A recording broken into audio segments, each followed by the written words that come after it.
문학책 10페이지 폈죠? 자, 여기서는 우리가 문학의 갈래에 대해서 계속 이제 배워왔잖아요. 그쵸?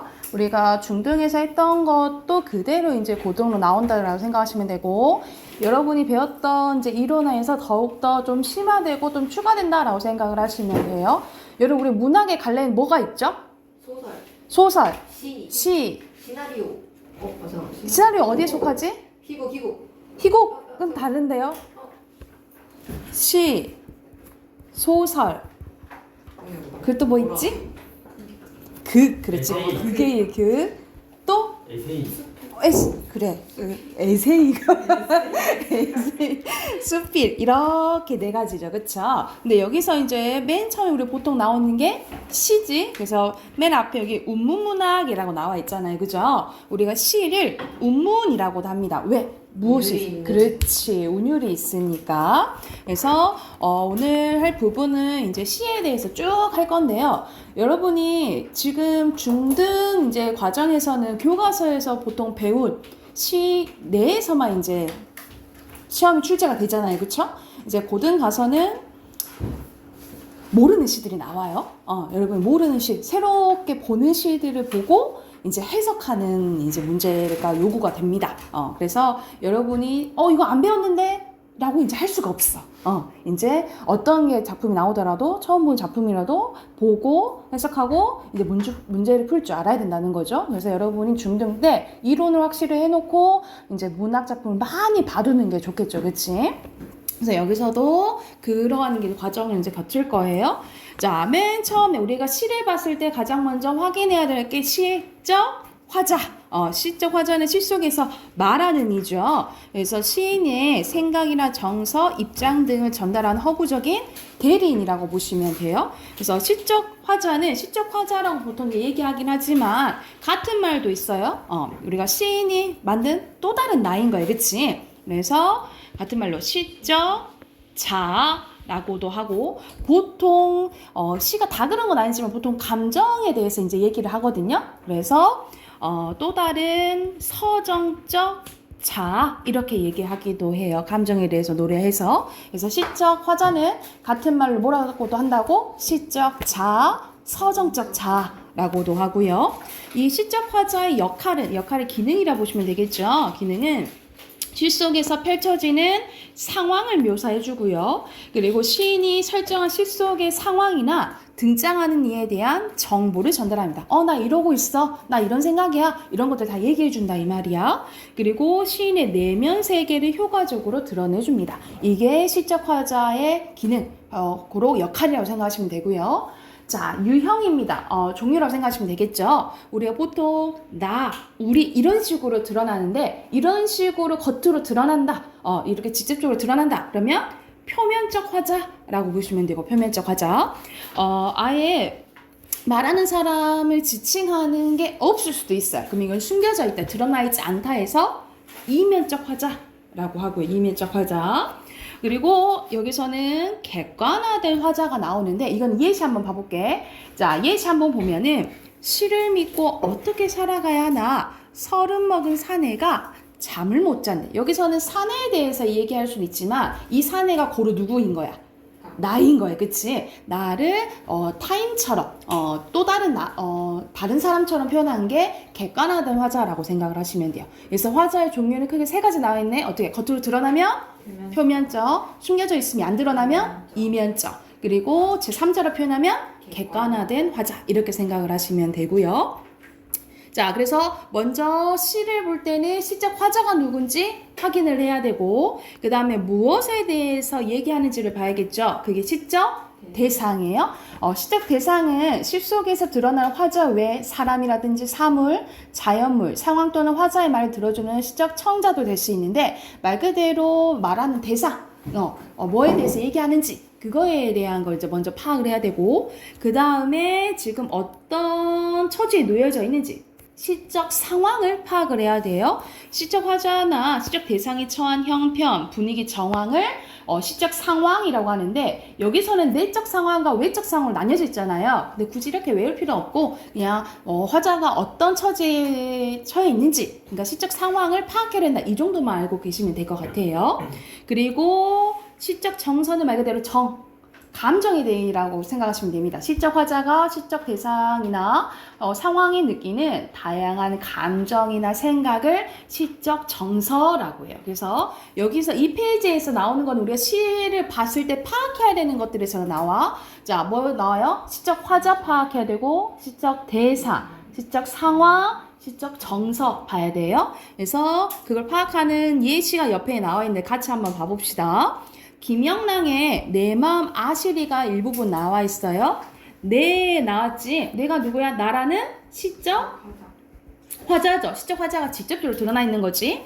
내 마음을 아실리, 아시는 사랑에 대해서 얘기하는 거지. 내 혼자 마음을 나같이 아시리. 그래도 그분이, 내 마음을 아시는 분이 어디나 계신다고 한다면, 나왔네. 우리가 만약 뭐뭐 한다면, 이거는 미래 상황을 뭐 하는 거예요? 가정하는 거죠. 그치? 그래서 만약 뭐뭐 한다면이 나온다. 그럼 무슨 법이라고 보시면 돼요? 가정법이라고 보시면 돼요. 그러면 이거는 간단히 묻는 문제 나옵니다. 이 시의 화자는 네라는 시를 통해 지칭되고요. 그러면 겉으로 드러난 표면적 화자가 되겠죠. 이해됐죠? 자, 두 번째 가볼게요. 두 번째는 이상화의 빼앗긴 들에도 봄은 오는가 라는 시의 일부분입니다. 빼앗긴 들은 뭘 의미하냐면 우리나라가 누구한테 빼앗겼었죠? 일본한테 빼앗겼었죠. 그래서 여기서는 일제강점기 때 빼앗긴 조국을 들이라고 표현한 거예요. 여기서는 봄이 오는가 라고 했는데 그러면 윤찬아 여기서 봄은 뭘 의미할까? 시적 대상.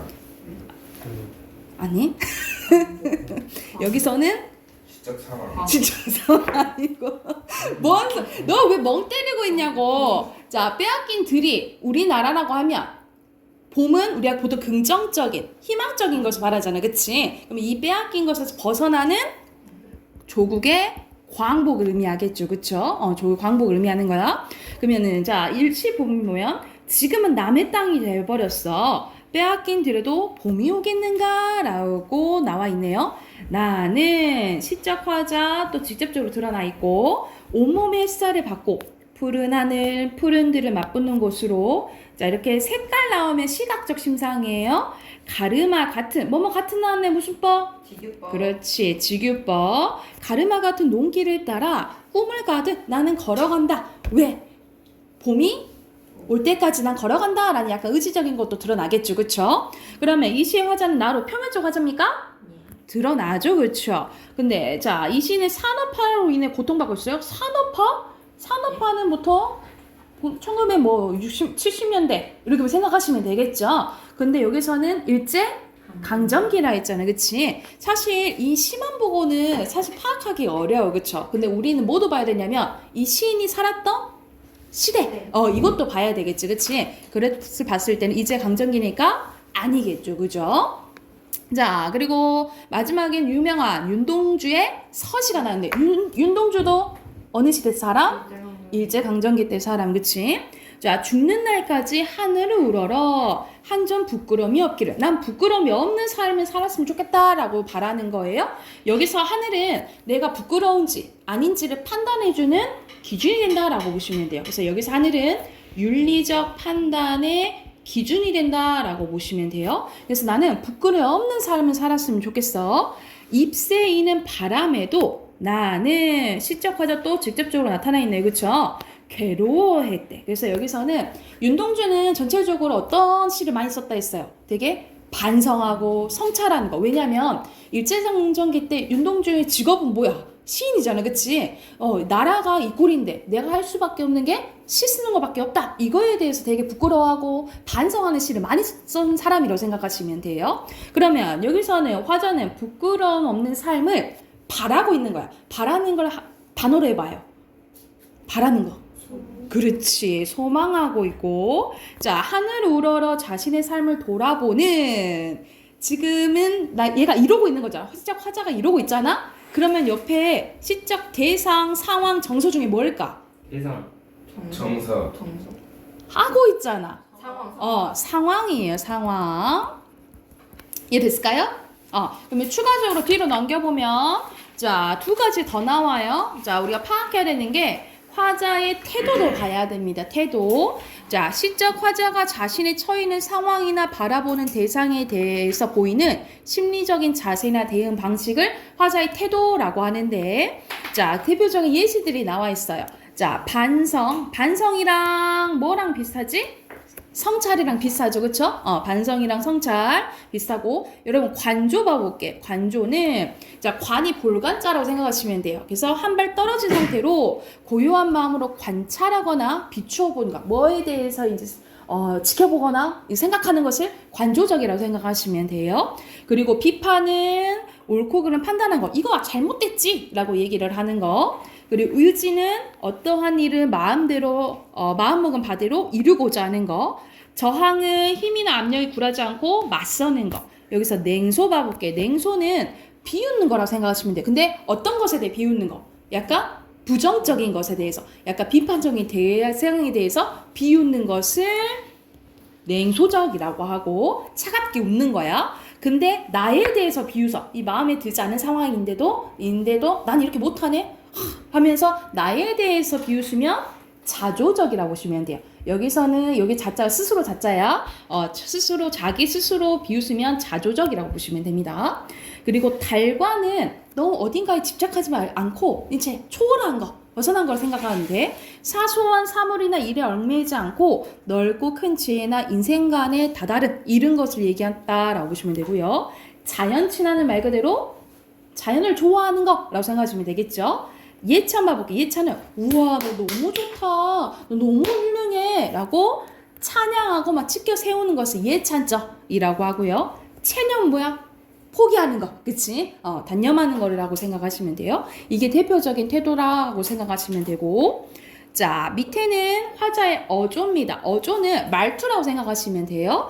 시적 대상이나 독자에 대한 화자 특유의 말투나 목소리를 어조라고 하는데, 이건 역할이 나와 있네요. 전체적인 시의 무엇을 형성한대요?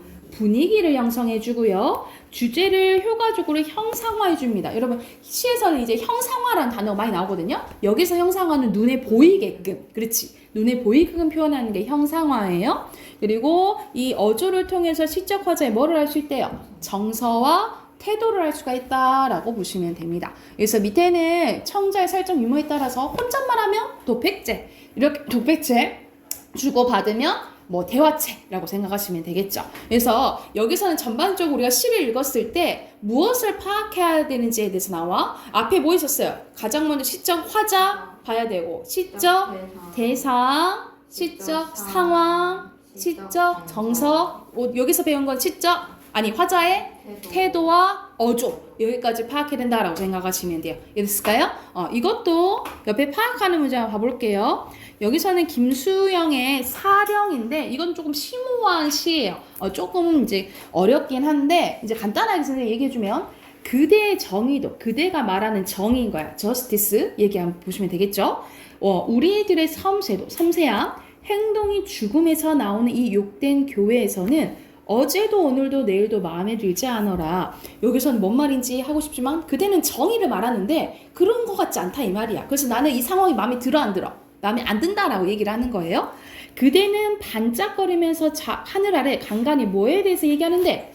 자유에 대해서 얘기하는데, 우습다 나의 영은 죽어있는 것이 아니냐 하면서 여기서 나 시적 화자가 직접적으로 드러나 있고, 나의 영혼은 죽어있대. 너는 정의 그리고 넌 자유에 대해서 얘기하는데 나는 그렇지 못하고 있다라고 얘기를 하는 거예요. 그치? 그래서 여기서는 나의 양심은 죽어있다 이 말인 거예요. 그래서 나는 그렇게 지금 정의롭고 자유롭지 못한 상황 얘기하는 거지. 그치? 그러면 여기서 우습다라는 건 누구에 대한 웃음인 거야? 나에 대한 웃음인 거야. 그치? 그러면 어떤 태도가 드러나는 거예요? 그렇지. 자조적인 태도가 드러난다라고 써놓으시면 되겠죠. 자, 그러면 이 시는 화자가 그대에게 무엇을 건네는 거예요? 그대에게 말을 건네는 형식이라고 보시면 되고, 빈칸 바로 넣으세요. 말을 건네는 방식이고요. 이 시의 화자는 자신의 영이 죽었다고 해서 자유를 실천하지 못하는 자신에 대한 뭐가 드러나는 거야? 나에 대해서. 나는 왜 말을 못하니? 자유를 실천하지 못하니? 왜 그러니? 비판, 그렇지. 비판 또는 뭐 반성서도 맞아요. 그리고 우스워라라는 게 여기가 무슨 태도? 자조적 태도. 자조적 태도가 집약돼 있다. 한 번에 이렇게 몰려져 있다라고 생각하시면 돼요. 여기까지 됐을까요? 자, 두 번째 거 신경림의 동해바다 호포에서입니다. 자, 멀리 동해바다를 내려다보면 나는 생각한대. 이 널따란 바다처럼 지규법이네요. 너그러워질 순 없을까? 그러니까 나는 동해바다를 보면서 나도 저렇게 너그러워졌으면 좋겠다. 포용력이 있었으면 좋겠다 라고 얘기하는 거죠. 깊고 짙은 바다처럼 감싸안고 끌어안고 받아들일 순 없을까? 스스로 억센 파도를 다스리면서, 억센 파도는 우리가 올라오는 거, 우리 감정적으로 막 올라올 수 있잖아, 그치? 이런 것들을 내가 다스리면서 제 몸은 맵고 모진매로 채찍질하면서, 그러니까 우리가 항상 좋을 순 없잖아, 그치? 그래서 내가 어떤 게 약간 부정적인 게 나오면 억누르기도 하고, 아니면 잘못하면 뭘 하기도 하고, 여기서는 자기 반성도 하고, 그리고 자기 수양하는 것을 의미한다라고 보시면 돼요. 그러면 여기서는 성찰하고 있는 거 맞나요? 반성하고 있죠, 그쵸? 그리고 자기 반성적 맞겠죠, 그치? 이런 식으로 이제 파악하는 거야. 그리고 마지막에 시문의 그날이 오면입니다. 그날이 오면 반복됐죠, 그쵸? 반복됐고, 그날이 오면 하면 아까 무슨 법이라 했지? 가정법. 가정법도 되네요. 만약 그날이 온다고 한다면 나는 시적 화자 직접적으로 드러나 있고요.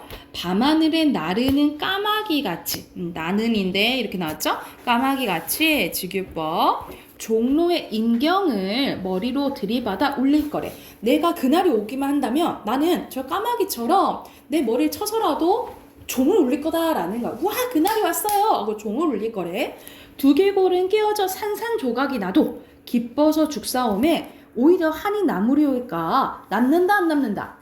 안 남는다 이 말이야. 일부러 의문문 형식으로 표현한 서리법이죠. 그래서 여기서는 그날이 온다고 한다면 나는 죽어도 상관없다. 그날이 오기만을 바란다라고 얘기를 하는 거예요. 그래서 여기서는 그만큼 반복했다라는 건 강조하고 싶은 거죠. 여기서 그날은 뭘 말하냐면 조국의 광복을 의미한다라고 보시면 돼요. 그러면 그날이 오기만을 계속 바라고 나는 그렇게 계속 할 거야. 뭘 할 거야. 이런 저항 의지를 표현하는 거죠. 그쵸? 그러면 태도는 무슨 태도일까요? 의지적 태도가 되겠죠. 예, 됐습니까? 자, 그러면 넘기면요. 14쪽 보면은 자, 시가 이제 두 개가 나오는데 선생님 분석을 해주고 해당하는 문제 풀어볼 거예요. 여기서는 이제 수능 기출입니다. 수능 기출이고, 자, 윤동주의 자화상이라는 이제 시예요. 아까 저 윤동주는 어떤 시를 많이 썼다 했지? 반성적, 성찰적인 시를 많이 썼다 했죠. 이거는 이제 고등학교 1학년 때 이제 수록되어 있는 작품 중에 하나예요. 그래서 미리 알아두시면 좋겠죠. 여러분, 자화상이 뭐야? 자화상? 내 얼굴 그린 거잖아, 그치? 그래서 여기서는 말 그대로 제목을 통해서 알 수 있어요. 아, 나를 들여다보는 거구나. 알 수 있겠지, 그치? 자, 그러면 한번 시 한번 봐볼게요. 자, 첫 번째 행 보면 산 모퉁이를 돌아 농가에 외딴은 따로 이렇게 혼자 있는 거잖아, 그치? 이걸 통해서 약간 이 단어를 통해서 약간의 외로움을 알 수 있겠죠. 우물을 홀로 찾아가서는 가만히 들여다본대요. 우물에는 뭐가 담겨져 있겠어? 말 그대로 물이 담겨져 있겠지, 그치? 이 우물이랑 뭐랑 비슷하냐면 거울이랑 비슷해요. 거울 다 들여다보면 뭐가 보여? 내가 보이잖아, 그치? 그래서 결론적으로 우물은 나를 들여다보게 해주는 자아성찰의 매개체 역할을 한다라고 보시면 돼요. 자아성찰하게 해주는 역할을 한다라고 생각하면 돼. 그래서 우물을 들여다봤더니 우물 속에는 달이 밝고 구름이 흐르고 하늘이 펼치고 파란은 원래 뭐야? 파란이지, 그치? 근데 일부러 강조하는 거예요. 시적 허용이야. 문법적으로 맞진 않지만 실상 가능하죠. 그리고 색깔이 나왔으니까 무슨 심상? 시각적 심상도 나온 거죠. 자, 바람이 불고 가을이 있대요. 가을이 있는데, 자, 그러면 여기서 우물을 들여다봤더니 막 자연물이 나열돼 있죠, 그치? 여기서는 좀 긍정적인 것들이야. 자연물이 이렇게 나열돼 있으면 우리 열거법 쓰였고, 자, 또 무슨 법이 나왔냐면 고 반복됐죠. 대구법. 그렇지. 비슷한 문장 구조 반복됐으니까 대구법이라고 보시면 되겠죠. 그래서 여러분이 이렇게 시를 읽으면서 바로바로 이렇게 표현상 이제 특징 같은 거는 체크해 두셔야 돼요. 그리고 들여다봤더니 한 사나이가 있대요. 여기서 한 사나이 있는데 어쩐지 그 사나이가 미워져서 돌아간대. 그러면은 여기서 사실 이 사나이는 누구야? 나야. 그러면 이거는 오케이. 객관화된 화자. 우리 앞에서 배웠었죠. 그런데 이 사나이가 밉대. 그러면 마음에 들어 안 들어? 안 드는 거야. 그래서 여기서는 마음에 안 드는 현실적인 자아를 의미한다라고 보시면 돼요. 그러니까는 윤동주는 지금 내가 아무것도 못하고 있고 이 지금 일제강점기 아무것도 못하고 있는 내가 너무 마음에 안 드는 거예요. 자, 근데 돌아가다 생각해보니까 그 사나이가 어때? 가엾어진대. 좀 한편으로는 불쌍하기도 한 거야. 여기서는 감정 변화 중요해요. 처음에는 미워. 그런데 불쌍해져요. 그치? 근데 도로가 들여다보니까 사나이는 그대로 있대. 그럼 지금 변했어? 안 변했어? 아직 안 변했어. 그래서 그 사나이가 미워져서 또 돌아간대요. 그래서 여기서 또 감정 변화 있어요. 표시하시고. 돌아가다 생각하니 그 사나이가 또 어때? 그리워진대. 그러니까는 어때? 지금은 마음에 안 들지만 사실 꽤 괜찮았던 난데 마음에 들었던 나도 있었는데 라고 그리워지는 거야. 그래서 여기서 그리운 사나이는 어떤 사나이를 말하냐면 내가 마음에 들었던 과거의 나로 본질적인 자아를 찾고 싶어 한다 라고 보시면 돼요. 그래서 여기서는 내가 마음에 들어 하는 나를 찾아가는 과정이라고 생각을 하시면 돼요. 여기가 됐을까요? 마지막 연 가볼게. 우물 속에는 아까 전에 비슷했던 거 있다, 그치? 2연이죠. 2연이랑 마지막 연이랑 비슷하네, 그치? 근데 원래는 첫연이랑 끝연이 같아야지 수미상관이라고 하거든요. 근데 여기서는 조금은 변형된 수미상관으로 볼게요. 여기서는 변형된 수미상관이고 마지막 연 봐볼게. 우물 속에는 달이 밝고 구름이 흐르고 하늘이 펼치고 파란 바람이 불고 가을이 있고 여기까지 똑같죠? 그럼 추가되네. 추억처럼 우리의 추억은 뭐야? 과거를 얘기하는 거잖아, 그치? 그러면 여기서는 과거의 나를 찾았다 라는 걸 알 수 있겠죠. 추억처럼 누가 있었대? 사나이가 있었대. 그래서 여기서 마지막 부분은 내가 마음에 안 드는 현실적인 자아와 내가 마음에 들었던 과거의 본질적인 자아와의 화해를 의미한다 라고 보시면 돼요. 그래서 내가 지금 힘들지만 다시 한번 해봐야겠다 라는 자기 이제 극복을 드러낸 시라고 보시면 돼요. 그래서 밑에 주제 써놓을게요. 주제는 자아 성찰과 자기 극복 의지가 드러나 있는 시라고 보시면 됩니다.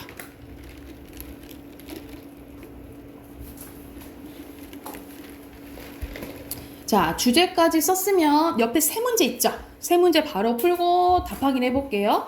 특히 3번은 서술형인데 이거는 크게 어렵게 생각하지 않고 주제 참고하시면서 쓰시면 돼요. 바로 한번 해보게.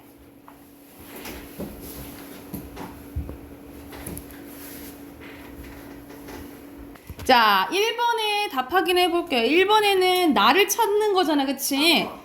여기서 1번에 3번이고요. 2번에는 미움, 연민, 그리움, 미움, 그리움이죠. 답을 먼저 말해버렸어. 3번에 여기서는 우물을 들여다보고 있잖아, 그치? 그래서 어떻게 쓰시면 되냐면 화자는 우물에 비친 자신의 모습을 통해 뭐 하고 있어요? 자아 성찰하고 있어요. 그래서 자아를 성찰하고 선생님이 거의 주제 쓰면 된다 했잖아, 그치? 자기 극복 의지를 드러내고 있다라고 보시면 됩니다.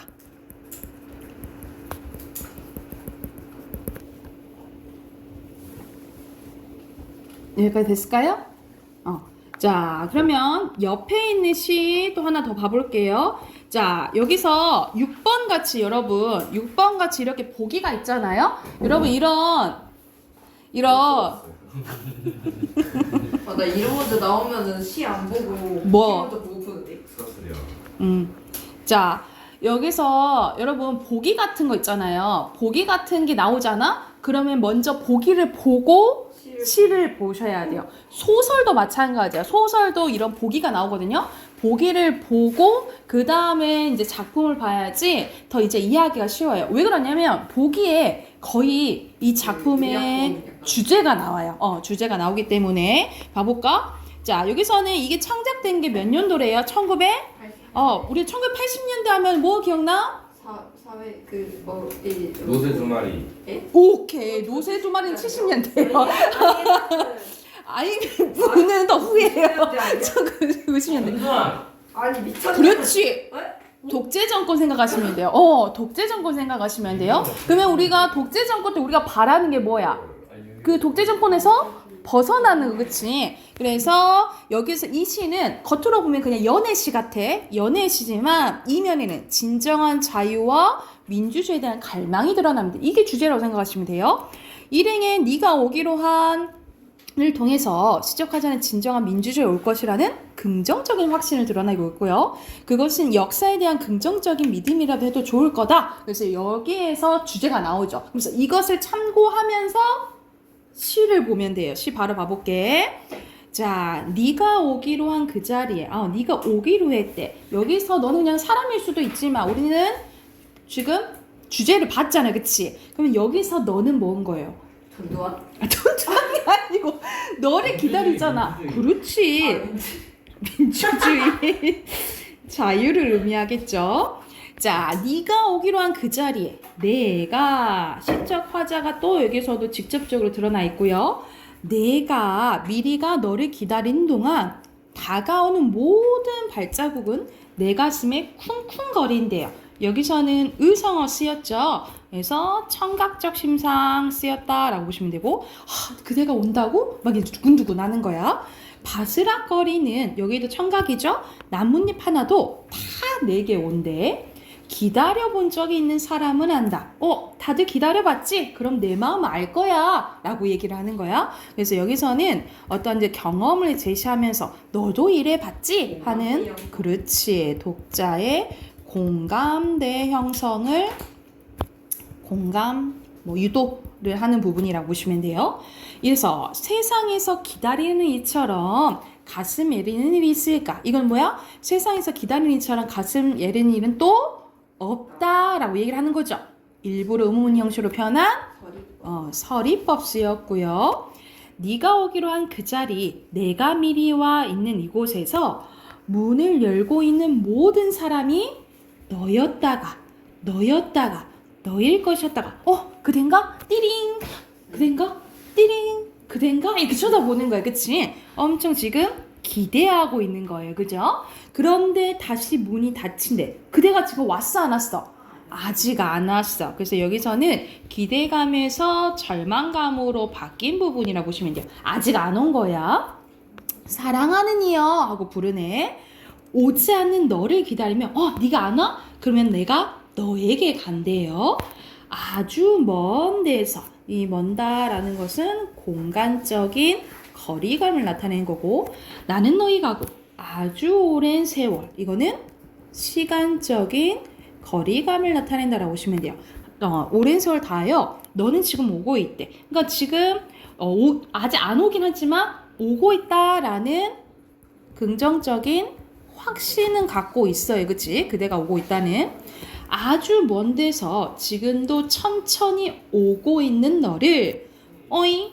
너를 기다리는 동안 나도 가고 있대. 우리가 기다리는 건 가만히 있으면서 있는 거잖아. 근데 나는 너한테 가고 있대. 말 돼요? 안 되지, 그치? 우리 겉으로 말이 안 돼요. 겉으로 말이 안 되지만 의미가 있는 게 역설법이죠. 그래서 역설법을 이렇게 사용한 이유는 그만큼 너를 얼른 만나고 싶다 라는 의지를 표현한 거라고 보시면 돼요. 그래서 여기서는 역설법을 쓴 이유는 그만큼 너와의 만남에 대한 의지를 표현했다라고 보시면 돼요. 너와의 만남에 대한 의지를 표현한 거예요. 남들이 열고 들어오는 문을 통해 내 가슴에 쿵쿵거리는 모든 발자국을 따라 너를 기다리는 동안 나는 너에게 가고 있대요. 여기서 대구법 반복됐죠, 그쵸? 반복한다라는 것은 그만큼 뭐 하고 싶은 거예요? 그렇지, 강조하고 싶은 거죠. 그래서 여기서 주제는 우리가 시대적으로 보면은 민주주의에 대한 갈망이었잖아, 그치? 근데 이 자체 시만 보면은 너를 기다리고 있죠. 그죠? 간절인 기다림과 만남에 대한 의지를 드러낸 시라고 보시면 됩니다. 여기도 주제 쓰시고 옆에 세 문제 바로 풀어보세요.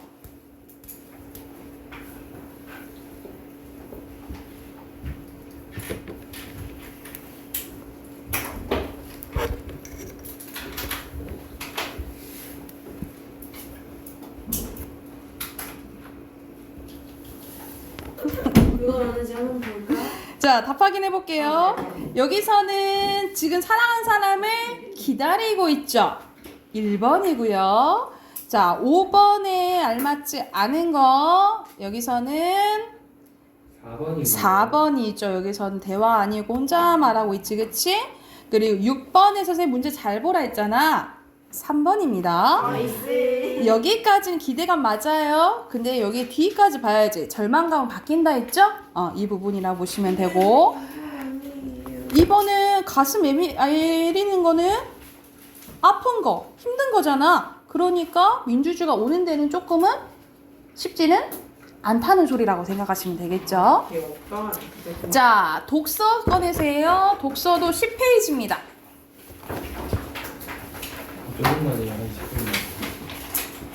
내가 알아서 할게요. 말투 참 서운하게 하지. 서운하게 했어요, 내가? 맞아, 서운하게 하지. 내가 뭐 되게 다 서운하다. 난 너네가 더 서운하다. 맨날 뭐 일찍 끝내달라 하고. 아니, 솔직히 저희는 일찍 왔으니까. 일찍 왔으니까 잘했어. 뭐해? 더 해야지. 자, 여기서 독서는 여러분 비문학이라고 생각하시면 되는데 여러분이 모의고사 한번 풀어봤잖아요. 모의고사 한번 풀어봤을 때 새로운 질문들이 계속 나오잖아, 그치? 그리고 이제 보통 어떤 문제 유형이 나오는지 이제 파악하셔야 되고 여기서는 이제 비문학을 이제 푸는 방법들이라고 생각을 하시면 돼요. 그래서 첫 번째는 중심 화제 파악하는 방법입니다. 전체적으로 이제 주제 파악하는 거라고 생각하시면 돼요. 그래서 1번 가보자. 1번 개념 이야기 보면은 글 전체 중심 화제 파악하기예요. 글 전체 중심 화제는 거의 첫 문단에 등장을 합니다. 그래서 첫 문단에 난 이거에 대해서 얘기할 거야. 얘기해 준다 이 말이야. 그래서 중심 화제의 정의를 내리거나 대표적인 특징을 이야기합니다. 그리고 뭐에 대해서 이야기하는지 그 이야기거리에 동그라미 표시를 하고 중심 화제는 처음에 안 나오더라도 동일하거나 유사한 단어로 계속해서 반복해서 들어간다라고 생각을 하시면 돼요. 그러면 예시문 한번 봐보면 종이가 개발되기 전에 인류는 동물의 뼈나 양피지에 대한 필요한 정보를 기록해 왔는데 하지만 담긴 정보량에 비해 부피가 방대하였고 그로 인해 보존과 가독에 어려움을 겪었다라는 거, 읽기도 힘들었다 이 말이지. 그런데 종이의 개발로 부피가 줄어들게 되면서 종이로 된 책이 주된 기록 매체가 되었고 책의 보존성과 가독성 그리고 휴대성을 높이기 위한 재책 기술의 발달이 요구되었다는 거죠. 재책 기술 말 그대로 책을 만드는 기술이라 생각하시면 돼요. 그럼 이거에 대해서 얘기가 나오겠지, 그치? 그럼 여기서 중심 화제는 재책 기술이 되겠죠. 동그라미 표시하시면 되고, 그 다음에 이제 문단별 중심 화제 파악하기예요. 각 문단을 읽으면서 글 전체의 중심 화제에 관련된 내용을 밑줄을 그으면서 읽습니다. 그러면 각 문단의 중심 화제를 파악할 수 있고, 첫 문단에는 글 전체의 중심 화제가 드러나는 경우가 많고, 그리고 마지막 문단에는 중심 화제에 대해서 종합해서 얘기하는 경우가 많기 때문에 제일 중요한 부분은 어디다? 첫 문단이랑 마지막 문단이라고 보시면 돼요. 그러면 이 문단에서 이제 중심 문장 한번 찾아볼게요. 자, 서양은 종이책을 만들기 시작했을 때 제지 기술, 제지는 종이를 만든 기술이라고 생각하시면 됩니다. 제지 기술이 동양에 비해서 미숙했고 질 나쁜 종이로 책을 제작했기 때문에 책의 내구성을 높이기 위한 기술이 필요했대. 더 단단하게 만들기를 요구했다 이 말이지. 그래서 표지에 가죽을 씌우거나 나무판을 덧대는 방법이 개발됐는데 이게 뭐라고 하는 거예요? 양장이라고 한다는 거지. 양장은 내지 묶기와 표지 제작을 따로 한 후에 합치는 걸 얘기하는데 내지는 실매기 방식을 활용해 실로 단단히 묶고 표지는 판재, 천이나 가죽을 등의 마감 재료로 접착해서 만듭니다. 표지와 내지를 결합할 때는 책등과 결합되는 내지 부분에 접착제를 발라서 책등에 붙여요. 또한 내지보다 두껍고 질긴 종인 면지를 표지와 내지 사이에 접착제로 붙여 이어줌으로써 책의 내구성을 높입니다. 그리고 표지 부착 후에는 가열한 쇠막대로 앞뒤 표지의 책등 쪽 가까운 곳을 눌러서 홈을 만들어. 그래서 우리 보통 뭐 두꺼운 책 보면 이렇게 눌러져 있는 거 있잖아요. 그치? 이걸 만들어서 책의 펼집성이 좋도록 만든다라는 거예요. 그럼 여기서는 이 문단에서 채책 기술 중에 뭐에 대해서 설명하는 거야? 양장에 대해서 설명하는 거잖아요. 그치? 그럼 그게 포괄된 문장을 찾아야겠죠. 그쵸? 그러면 가나다라 마바 사 중에 뭘까? 나. 그렇지.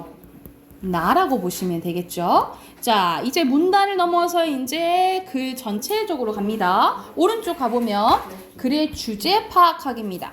첫 문단에서는 글 전체의 중심 화제를 그리고 이어지는 문단에서는 문단별 중심 화제를 파악한 후 이를 정리하면 글의 주제를 파악할 수 있는데 근데 만약 한 문장으로 확 하기가 힘들다. 그러면 앞에서 했던 것처럼 중심 화제 파악하고 문단별 중심 화제 파악해서 그냥 읽는 것도 좋다라고 보시면 돼요.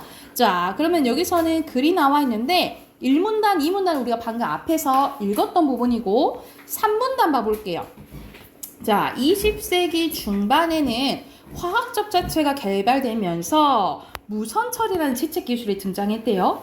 이름처럼 실이나 철사 없이 화학 접착제만으로 책을 묶는 방식인데 이 방법은 자동화가 가능해서 대량 생산이 더욱 적합했고 생산 단가가 낮아지면서 판매 가격을 낮출 수 있어서 책의 대중화에 기여를 했대요. 그리고 1990년대에는 습기 경화형 우레탄 한밀트가 개발되면서 개발 초보다 내구성이 더욱 강화된 책을 만들게 되었는데 무선철 기술은 지금도 계속 보완 발전하고 있으며 그로 인하여 오늘날 대부분의 책은 무선철이라는 거죠. 그러니까 우리가 지금 책이 다 이렇게 붙어져 있잖아요. 화학 접착제로. 그러니까 우리 지금 이게 책을 만드는 방식은 뭐라고 생각하시면 돼요? 무선철이라고 생각하시면 되겠죠. 그러면 여기서는 각 문단의 중심 화제 동그라미 표시하래. 우리 아까 했었지? 1문단에서는 뭐였어요? 재책 기술이었고 2문단에서는 양장이 되겠고요. 3문단에서는 무선철이 되겠죠. 그쵸? 윤찬씨 바로바로 하세요. 자, 근데 선생님이 여기서 이제 얘기해 줄게. 여기서는 막 20세기 중반, 1990년대 이런 식으로 시대별로 예를 들어서 60년대, 70년대, 80년대 이런 식으로 한 대상이 비록 시대별로 변화가 나와요. 그러면 무슨 관점이라 보시면 되냐면 통시적인 관점이라고 기억해 두시면 돼요. 우리가 한 대상이 시대적인 이렇게 변화가 나온다. 그러면 뭐라고 생각하시면 돼요? 통시적 관점이라고 기억해 두시면 돼요. 그리고 2번 봐볼게. 3문단이 윗글의 마지막 문단이라고 할 때 가장 중요한 내용의 밑줄을 그으라고 했는데 여기서는 지금 하고 있는 게 무선철이라 했잖아요. 그치? 그러면 여기서는 마지막 문장을 중심 문장으로 보시면 되고요. 그리고 이 글의 주제를 유거절로 쓰래요. 유거절은 자 그러면 여기서는 재책 기술이 어떻게 변화됐는지가 나와야 되잖아, 그치? 그러면 어떤 단어는 들어가야 돼? 재책 기술은 들어가야겠죠. 그래서 재책 기술에 어떻게 등장, 배경과 그리고 발전 과정까지가 이 글의 주제라고 생각하시면 됩니다. 이해가 됐을까요? 그러면 이거 어떤 식으로 할 거냐면 이렇게 선생님이랑 파악을 하고 뒤에 있는 문제는 쭉 풀 거예요. 그래서 12쪽부터 15쪽까지 푸세요. 12쪽부터 15쪽까지 푸시면 될 것 같아요. 숙제로요? 그러면 15쪽까지 숙제로 하시고 내일 숙제는 뭐야? 틀린 단어 써오시고 15쪽까지 풀어 오시면 될 것 같아요. 됐나요? 여기까지 합시다. 그러면